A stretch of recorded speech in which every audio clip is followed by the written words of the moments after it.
জয় শ্রীকৃষ্ণ। রাধে রাধে।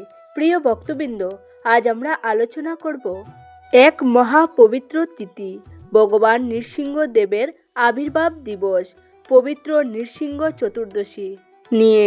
2026 সালে এই নৃসিংহ চতুর্দশী কবে পড়েছে, এই ব্রত কারা পালন করবেন, কেন পালন করবেন এবং পালন করলে কি ফল লাভ হয়, বৃহৎ নৃসিংহ পুরাণে স্পষ্ট বলা হয়েছে। স্বয়ং ভগবান নৃসিংহদেব বলেছেন, শুধু একবার পালন করলেই কর্তব্য শেষ নয়। প্রতি বছর আমার এই পরম গোপনীয় ব্রত প্রতিটি মানুষের পালন করা উচিত। বিশেষ করে যারা সংসারের ভয়, দুঃখ ও বিপদ থেকে রক্ষা চান, তাদের জন্য এই ব্রত অবশ্যই পালনীয়। আর যদি কেউ জেনে শুনে এই আবির্ভাব তিথি পালন না করে, একই শাস্ত্রে ভগবান নৃসিংহদেব কঠোর সতর্কবাণী উচ্চারণ করেছেন, যারা আমার এই পবিত্র আবির্ভাব তিথি জেনেও উপেক্ষা করবে, তাদের দীর্ঘ নরকবাস ভোগ করতে হবে। যতদিন চন্দ্র সূর্য থাকবে, ততদিন পর্যন্ত সেই বন্ধন থেকে মুক্তি কঠিন। অতএব ভক্তগণ অত্যন্ত গুরুত্ব সহকারে এই দিনটি পালন করা উচিত। এবার আসি কিভাবে পালন করবেন। যারা আমিষ আহার গ্রহণ করেন তারাও এই ব্রত পালন করতে পারেন, তবে একটি শর্ত আছে। ব্রতের আগের দিন, ব্রতের দিন এবং পরের দিন, এই 3 দিন আমিষ পরিহার করতে হবে। এরপর করতে হবে সংকল্প মন্ত্র আগের দিন সন্ধ্যায় কিংবা ব্রতের দিন সকালে পাঠ করা যায়। ভগবান নৃসিংহদেবের চরণে পুষ্প নিবেদন করে এই সংকল্প মন্ত্র পাঠ করবেন এবং তার কাছে ব্রত সফলভাবে সম্পূর্ণ করার জন্য আশীর্বাদ ও অনুমতি প্রার্থনা করবেন। সংকল্প মন্ত্রটি হল, শ্রী নৃসিংহ মহাবিমা দয়াং কুরু মামাং প্রভু হদাহতে বিদ্যাসা ব্রত নির্বিঘ্নতায়া প্রভু। হের অর্থ, হে নৃসিংহ, এ মহাভয়ঙ্কর প্রভু, আমার উপর দয়া করুন। আজ আমি আপনার এই পবিত্র ব্রত পালন করতে চলেছি। অনুগ্রহ করে যেন নির্বিঘ্নে সম্পূর্ণ করতে পারি, সেই কৃপা করুন। এইভাবে সংকল্প করে বলবেন, হে প্রভু, আমি আপনার এই পবিত্র ব্রত আচরণ পালন করিব। কৃপা করে যেন নির্বিঘ্নে সম্পূর্ণ করতে পারি। সংকল্পের পর আসে ব্রত পালনের মূল প্রস্তুতি। সেই বিশেষ দিনে ভোরবেলায় সূর্যোদয়ের আগে শয্যা ত্যাগ করতে হবে। এরপর পবিত্র নদীতে স্নান করে শুদ্ধ বস্ত্র পরিধান করতে হবে। তারপর তিলক ধারণ করে অত্যন্ত শ্রদ্ধার সঙ্গে ভগবানের কাছে প্রার্থনা করুন।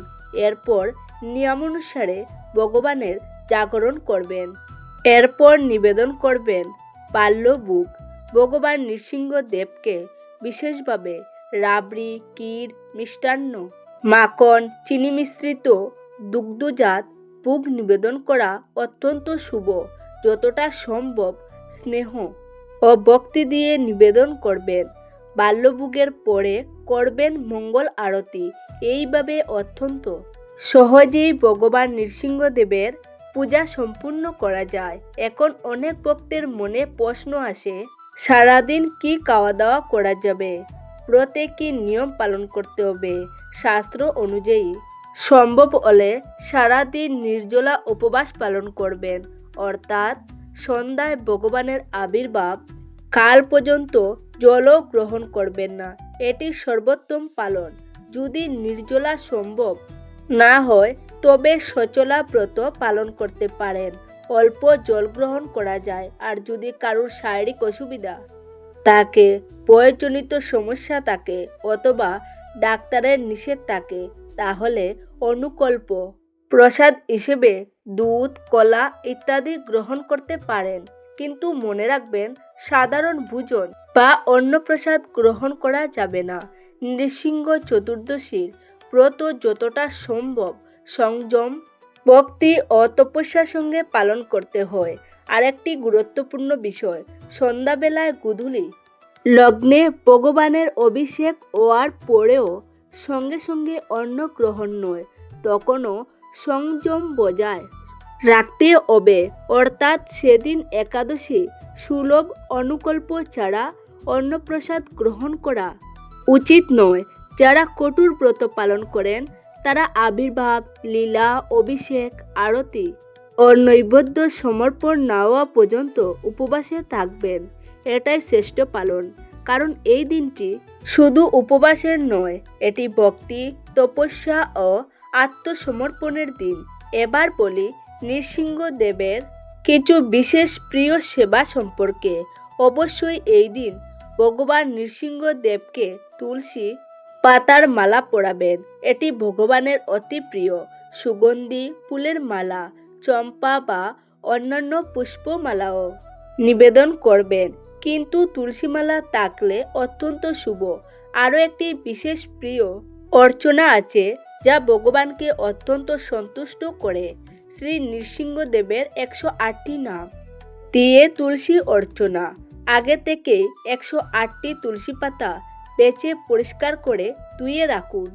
চন্দন বেটে প্রস্তুত রাখুন।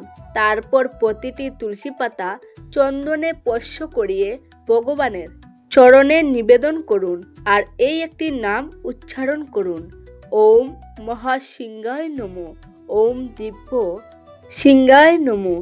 এভাবে 108টি নাম ও 108টি তুলসী পাতা নিবেদন করলে ভগবান নৃসিংহদেব অত্যন্ত প্রসন্ন হন। এটি আপনি সকালে পূজার সময় করতে পারেন, আবার অভিষেকের পরেও করতে পারেন, চাইলে দুবারও করতে পারেন। এখন আসি ভোগ নিবেদন প্রসঙ্গে। আপনার সামর্থ্য অনুযায়ী উৎকৃষ্ট ভোগ রান্না করে নিবেদন করতে পারেন। মিষ্টান্ন, ক্ষীর, পায়েস, নানা ফল, নানা পদ যা ভক্তি ভরে নিবেদন করবেন, ভগবান তা অবশ্যই গ্রহণ করেন। তবে আম অবশ্যই রাখবেন, কারণ শাস্ত্রে বলা হয় ভগবান নৃসিংহদেবের কাছে আম অত্যন্ত প্রিয়। আর এই গরমের দিনে একটি বিশেষ প্রাণীও ভগবানের খুব প্রিয়, এর নাম পানকাম। এটি তৈরি হয় ফল, গোলমরিচের গুঁড়ো, তাল মিশ্রি বা গুড়, সামান্য আদার রস মিশিয়ে জলে গুলে। এই শীতল ও পবিত্র পানীয় নৃসিংহদেবের কাছে অত্যন্ত প্রিয় নিবেদন হিসেবে মানা হয়। এই পানীয় তুলসী পাতা দিয়ে ভগবান নৃসিংহদেবকে অবশ্যই নিবেদন করবেন। সারা দিন ভগবানের সেবা, ভোগ নিবেদন, নাম সংকীর্তন যত বেশি করবেন ততই শুভ। এবার আসি অত্যন্ত গুরুত্বপূর্ণ বিষয়, গোধূলি লগ্নের অভিষেক। অনেকেই প্রশ্ন করেন অভিষেক কিভাবে করব। অভিষেকের বিশদ পদ্ধতি অনেক বড়, অনেকের পক্ষে সব অনুসরণ করা কঠিন, তাই আমি সহজ উপায় বলছি যাতে ঘরে বসেই সবাই করতে পারেন। অনেকের বাড়িতে ভগবান নৃসিংহদেবের বিগ্রহ নেই, তাতেও অসুবিধা নেই, ছবি দিয়েও অভিষেক করা যায়। ছবি সামনে রাখুন আর মনে মনে ভাবুন, আমি ভগবানের শ্রীমস্তকে এই উপচার নিবেদন করছি। একটি পাত্রে সমস্ত উপচার নিবেদন করে মানসিকভাবে অভিষেক করতে পারেন। ভগবান ভক্তির ভাবই গ্রহণ করেন। এখন অভিষেকের জন্য অন্তত পঞ্চামৃত ব্যবহার করতে পারেন। পঞ্চামৃত হল দুধ, দই, ঘি, মধু ও মিশ্রির জল। একটির পর একটি উপচার নিবেদন করবেন। যদি দক্ষিণাবর্ত শঙ্খ থাকে তাহলে খুব শুভ। সেই শঙ্খে একবার করে প্রতিটি উপচার নিয়ে সামান্য তুলসী পাতা দিয়ে নিবেদন করবেন এবং মনে মনে ভাববেন ভগবানের মস্তকে অভিষেক করছি।